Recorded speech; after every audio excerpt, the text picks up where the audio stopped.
Gerade frisch aus Italien eingetroffen. Wenn euch der neue Campervan von Etrusco interessiert, mit einer Roomtour, mit einem ausführlichen Test, denn ich werde heute Nacht hier drinnen schlafen, bin raus in die Natur gefahren für euch und werde ihn wirklich auf Herz und Nieren testen. Wenn euch das interessiert, dann bleibt sehr gerne dran.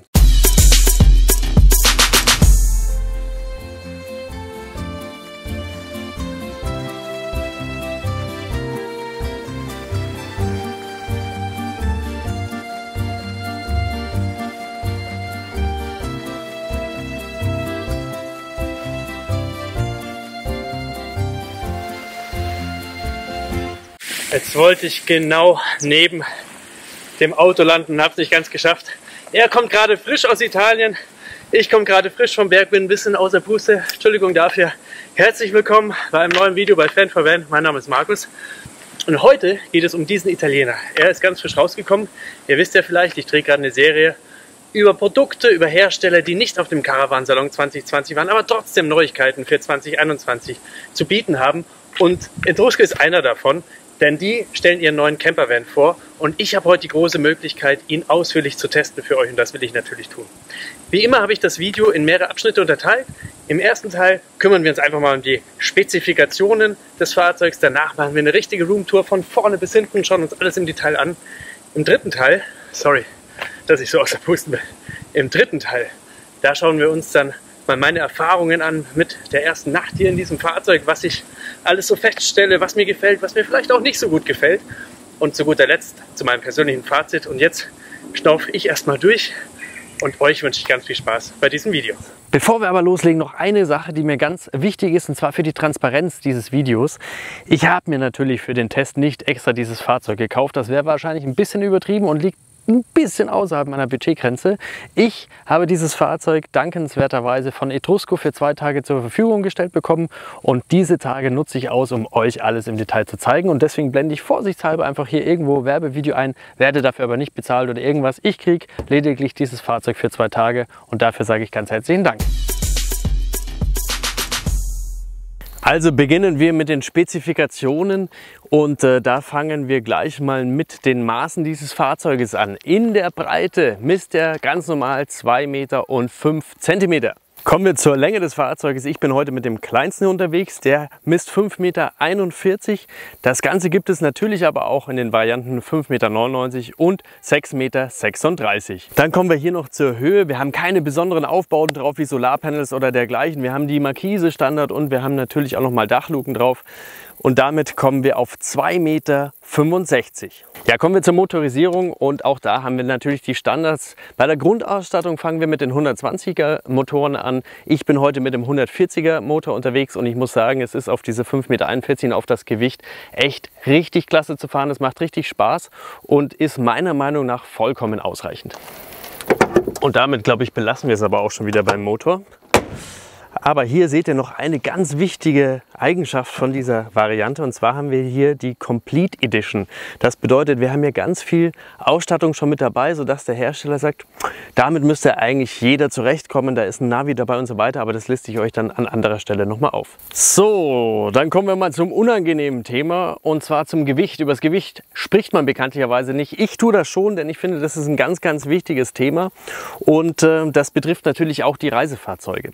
Bei dem Campervan von Etrusco mit den 540 heißt das, wir haben eine Masse im fahrbereiten Zustand von 2630 Kilogramm. Der Hersteller spricht nun von 670 Kilogramm Zuladung. Das ist natürlich enorm. Und jetzt kurz gerechnet, das bedeutet, dieses Fahrzeug ist auf 3,3 Tonnen zugelassen, nicht auf 3,5 wie die größeren Fahrzeuge.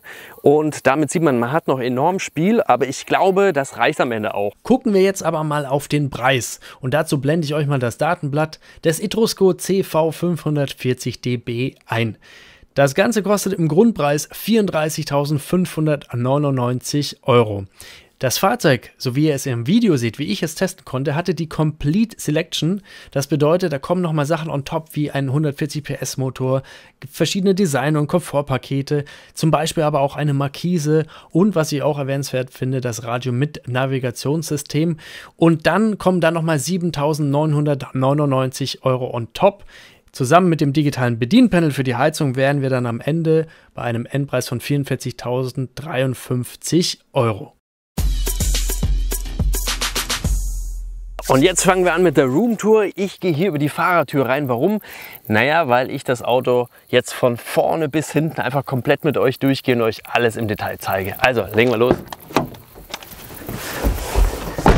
Ja, und auch hier ist alles klassisch, so wie man das gewohnt ist. Ich ziehe mal zu, damit ihr das besser sehen könnt. Und die Sonne hier nicht so blendet. Jetzt müsste es besser gehen. Ja, es ist hier alles klassisch, wie gesagt, wie man es gewohnt ist. Ganz normale Ausstattung bei diesem Fahrzeug. Mit einer Ausnahme, und das ist das Navigationssystem.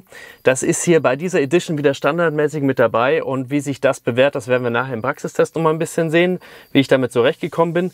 Ansonsten, wie gesagt, alles wie man es gewohnt ist. Ich gehe hier einmal drüber und das war's. Ja, und dann machen wir weiter mit den Sitzen. Das sind die ganz normalen Pilotsitze hier mit den Armlehnen. Die finde ich immer super chillig. Das Polster, das ist immer Geschmackssache, aber ich finde, es ist sehr edel anmutend. Und natürlich kann man diese Sitze auch umdrehen. Und damit fangen wir jetzt mal an und schaffen uns mal eine schöne Wohnsituation. So, wir sind hier in dem 540er. Das bedeutet, es ist schon ein bisschen eng hier in der Dinette, aber es funktioniert alles. Dafür bin ich halt auf 5,40 Meter. Und das Ganze machen wir jetzt noch mit dem anderen Sitz. Auch das wie gewohnt. Und schon sitze ich hier und habe eine gemütliche Sitzecke und habe hier den Tisch und kann den auch noch mal vergrößern, in verschiedenen Einstellungen arretieren. So, und dann können hier 4 Leute sitzen und natürlich auch essen.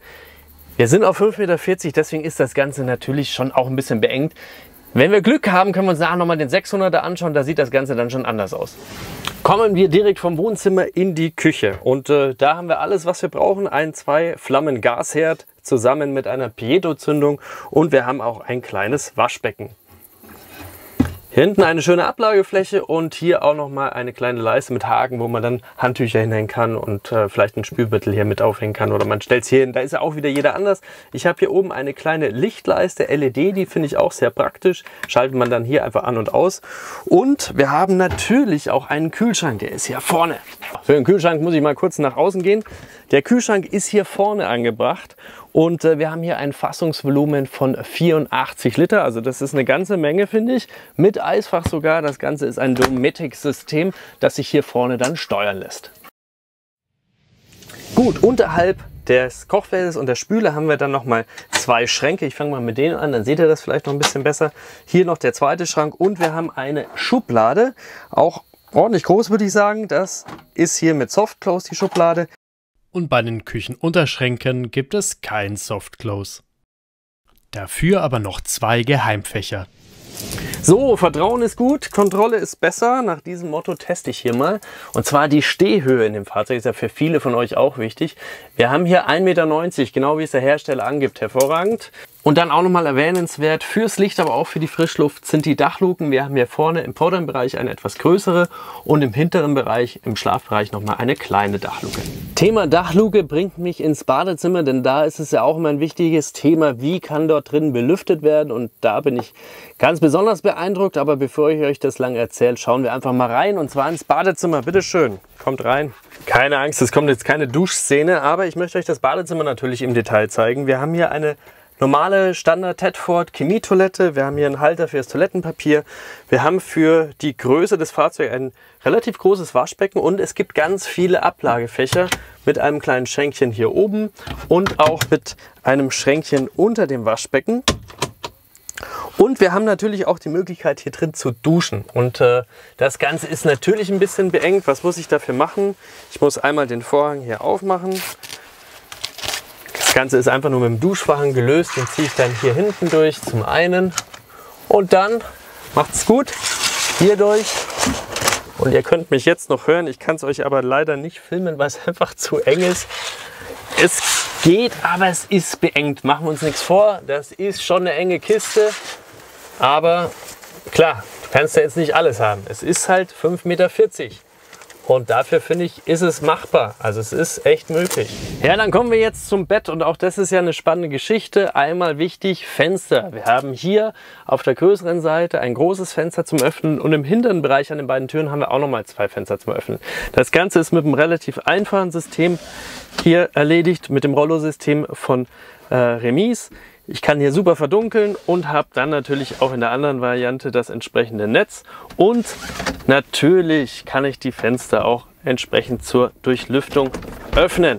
Da muss man dann arretieren, damit die fest stehen bleiben. Kann dann natürlich noch das Fliegengitter zumachen, dass ich keine ungewollten Besucher bekomme. Das Interessanteste beim Bett ist aber nicht meine Bettwäsche. Über Geschmack lässt sich streiten. Ich weiß. Darum soll es nicht gehen. Sondern was mich jetzt interessiert, ist die Liegefläche. Und zwar, ob wir die wirklich so haben, wie sie angegeben ist.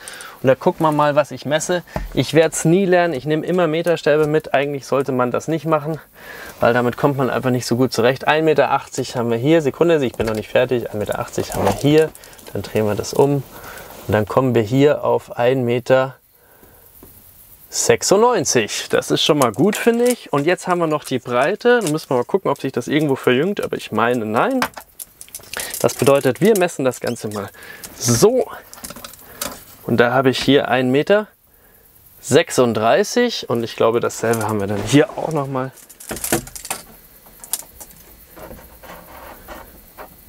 Ganz genau. Also 1 Meter, sagen wir mal 1,35 Meter, 1,36 Meter, sowas. Ich möchte mich jetzt nicht genau festlegen lassen. Also es ist ein Doppelbett, Querschläfer. Wenn du hier zu zweit bist, auf die Größe musst du dich lieb haben, aber das ist ja schön, oder? Ja, dann lass uns das Ganze nochmal aus einer anderen Perspektive hier kurz angucken. Und ihr seht es schon, ich habe sie aufgemacht. Wir haben hier 4 Hängeschränke direkt über dem Bettbereich, einen kleinen noch im vorderen Küchenbereich. Und die ganzen Hängeschränke sind mit Klavierglanz beschichtet, aber macht mir einen guten Eindruck. Also ich glaube, da hast du jetzt nicht gleich Kratzer drauf und nicht gleich den ganzen Dreck.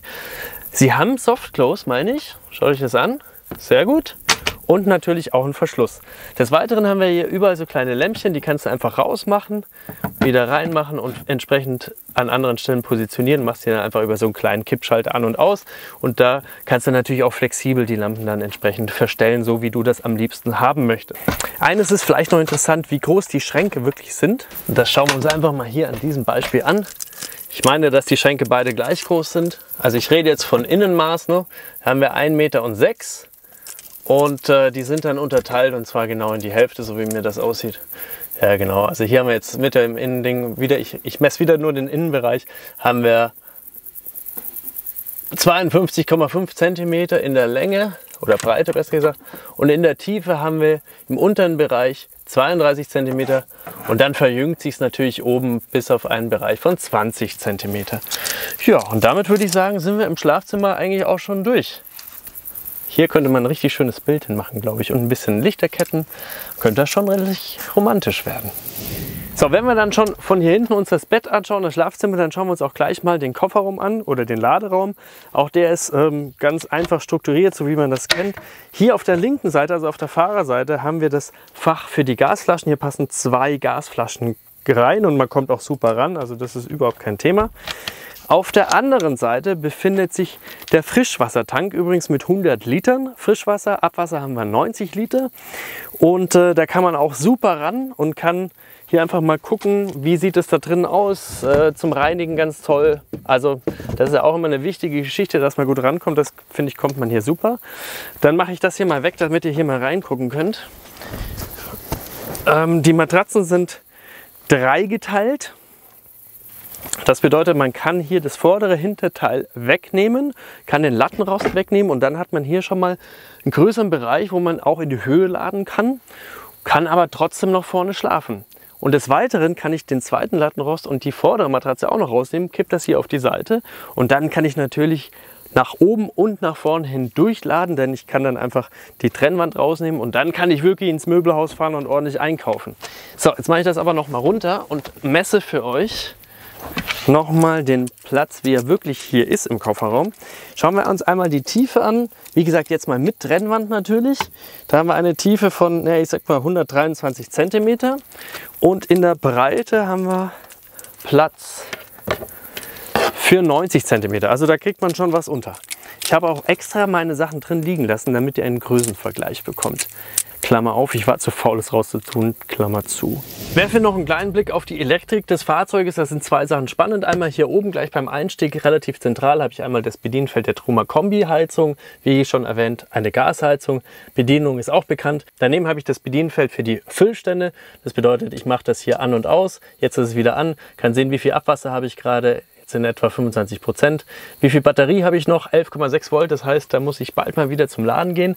Und das war es dann hier oben aber auch schon wieder. Eine Sache ist noch wichtig, und zwar die Serviceklappe. Wo befindet sich die? Komm mit. Die Serviceklappe befindet sich direkt unterhalb der hinteren Sitzbank.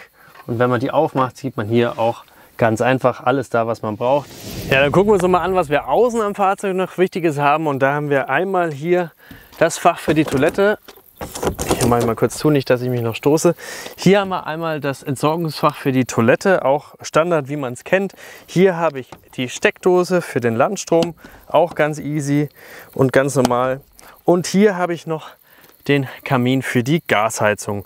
Bei der Gasheizung handelt es sich übrigens um eine Truma-Heizung.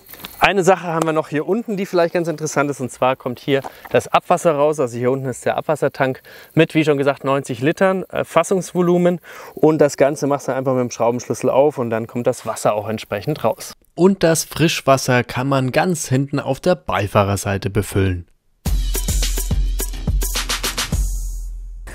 So, los geht's mit dem Betten beziehen, aber da spule ich jetzt mal ein bisschen vor, weil das ist ja nicht ganz so spannend.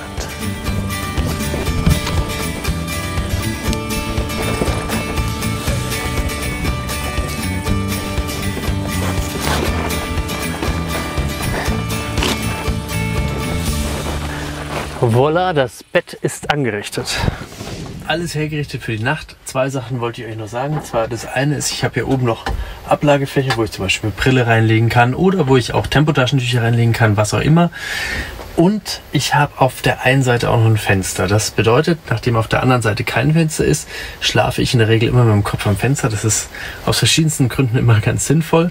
Und das bedeutet für mich jetzt aber hier gerade beim Freistehen, dass ich darauf achten muss, dass ich entweder komplett gerade stehe oder dass ich so schräg stehe, dass der Kopf höher ist als die Beine. Das ist dann aber auch schon alles, und dann kannst du eine wunderbare Nacht verbringen. Und das habe ich jetzt vor. Wir sehen uns morgen früh. Bis dahin, gutes Nächtle. Guten Morgen. Was, ihr seht mich nicht? Ah ja, das ist ein wichtiger Punkt übrigens. Die Sonne knallt, glaube ich, draußen schon ordentlich hier ran. Aber hier ist es richtig schön verdunkelt, und das kann ich euch hiermit zeigen. Aber nicht erschrecken.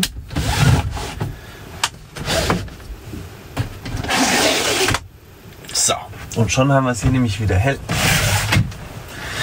Ich stehe jetzt auf und dann legen wir los. Also ein so ein Erfahrungsbericht ist ja auch das Badezimmer.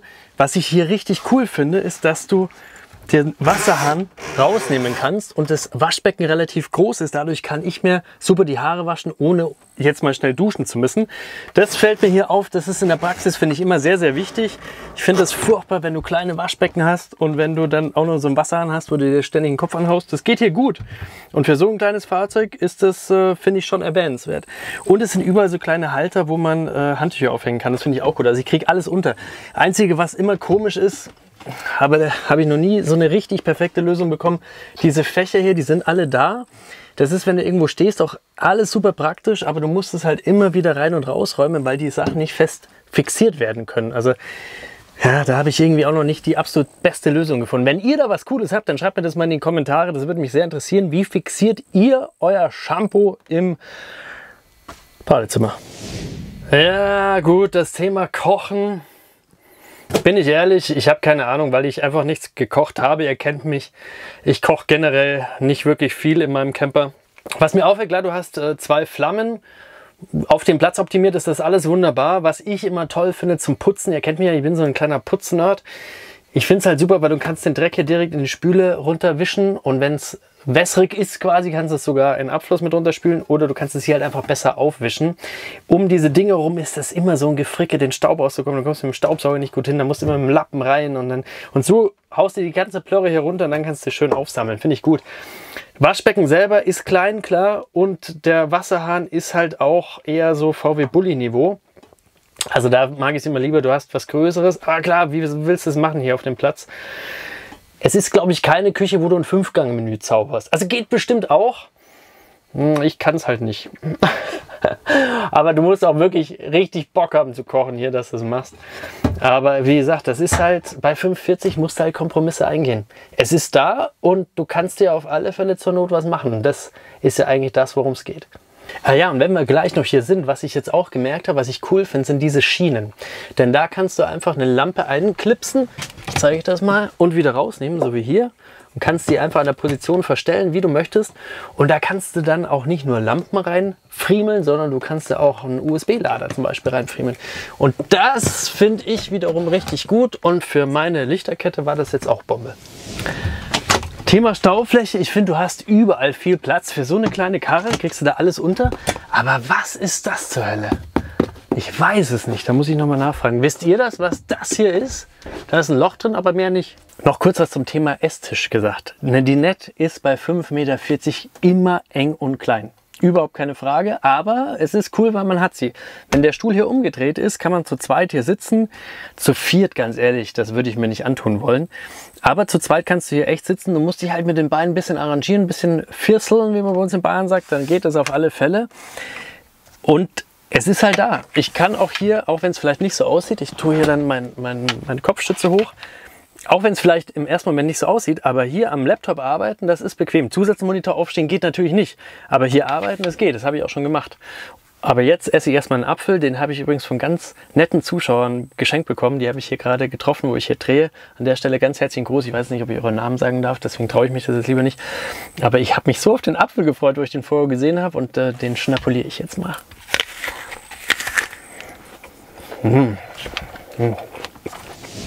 Und beim Zurückgeben des 540 durfte ich noch ganz kurz in einen 600er hineinsehen. Und da seht ihr schon, da hat man deutlich mehr Platz am Tisch.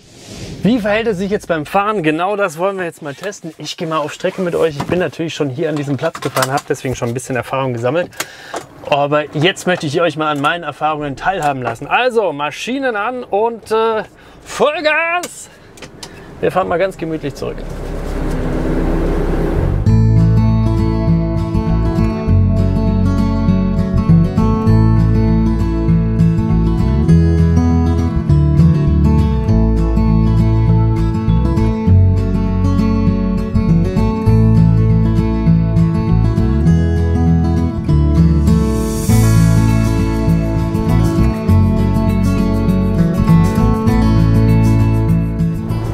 Also gerade so Baustellenbereich, Autobahn, bergauf, wo du nicht aufhalten möchtest, gerade wenn es dann am Schluss wieder zum Rausbeschleunigen geht, da teste ich ja ganz gerne.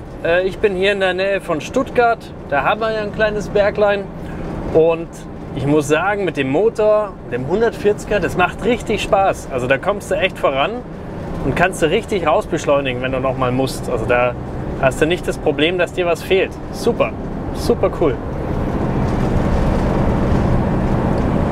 Ansonsten, der fährt sich wie ein PKW, alles easy. Aber ich sage das immer so, der fährt sich wie ein PKW. Trotzdem, du hast natürlich viel mehr Gewicht, Thema Bremsen, aber da hatten wir ja schon mal ein anderes Video, wo wir beim ADAC waren. Da habe ich mal gelernt, was das bedeutet. Deswegen seitdem bin ich vorsichtig, wenn ich sage, der fährt sich wie ein PKW. Also versteht mich da nicht falsch. Aber ihr wisst, wie ich es meine. Rein vom Fahrgefühl her, easy peasy, aber Bremsen aufpassen. Da, ich schalte nicht mal runter und der beschleunigt schön raus, super. Eins fällt mir schon auf beim Fahren, seht ihr hier das Navi, das kannst du einfach nicht ablesen, finde ich. Also das ist gerade bei so einer starken Sonneneinstrahlung ist das schwierig. Also es geht schon, wenn du dich drauf konzentrierst, aber mal schnell ist da nicht gearbeitet. Das glänzt so, hat eine blöde Position. Ich fahre jetzt mal in den Schatten und schaue, ob es jetzt besser geht. So, und jetzt kann man das deutlich besser ablesen natürlich. Aber irgendwie, das ist was, das gefällt mir nicht ganz so gut. Da gibt es andere Systeme, aber da sind auch die Geschmäcker unterschiedlich. Aber das ist auch der Grund, warum ihr mich nachher gleich seht, wenn ich hier wieder mit dem Handy-Navi fahre. Wisst ihr, was ich bei 5,40 Meter richtig geil finde? Genau das. Du passt einfach auf einen normalen Parkplatz. Ja, und damit kommen wir zu meinem persönlichen Fahrzeug. Wie habe ich das Ganze erlebt nach 2 Tagen und einer Nacht? Und da muss ich wirklich nochmal sagen, das ist ein persönliches Fahrzeug. Das bedeutet, jeder hat einen anderen Geschmack, was die Farbe betrifft, was den Möbelbau betrifft, was den Grundriss betrifft, was die Länge des Fahrzeuges betrifft und. Aber man kriegt ja so einen gewissen Grundeindruck von diesem Fahrzeug. Und da muss ich wirklich sagen, hier stimmt meines Erachtens Preis-Leistungs-Verhältnis. Der ist wirklich im unteren Preissegment, das ist echt eine Kampfansage, wie ich meine. Und dafür hast du aber alles drin, was du brauchst. Du brauchst nicht mehr. Klar, du kannst dir immer mehr Luxus damit reinbauen, aber das kannst du dann auch peu à peu.